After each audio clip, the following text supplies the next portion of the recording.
what they would do is they would sit like this. They would straddle this. These are Romans, remember. I don't know if everybody can see me. Let me come over here just a second. So they would straddle this like this. Yeah. And you had gray water or dirty water that was there, and there's fresh water running through here.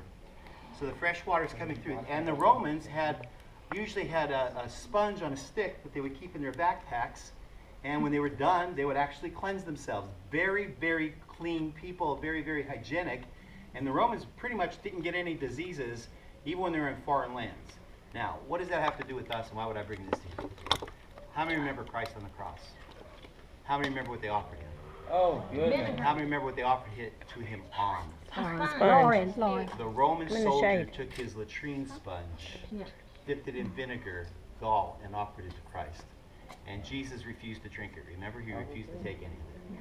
So when I think of that, and I think of Christ, and I think of his sacrifice to us, he went for us. He went to the lowest depths of humanity, was subject to the most. Every one of us, I heard you saying, oh, every one of us would be repulsed by something like that. Yet Jesus subjected himself to that for you and for me. And so when you hear about the cross and you read about it, next time you read about the cross, I want you to think about this place. And I want you to think about the absolute lowest thing you could possibly humiliate you. A sponge that Roman had used to wipe himself for his entire stay in the Holy Land. He's taking that because Jesus is considered such a criminal, such a lowlife, that he's taking that and dipping it in and actually offering it to Jesus. Let me tell you something. The ones that they did offer to, there was a stupefying effect to that. It was actually like something that numbed them.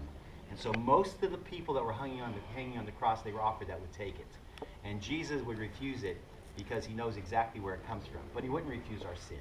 And he takes all of that on himself. So the shame that Jesus went through for us is beyond anything we can imagine. One of the reasons why I like taking people to the Holy Land is because we have, really as Westerners, we have no concept. We read Scripture and we don't have the depth to it. We don't see what's going on.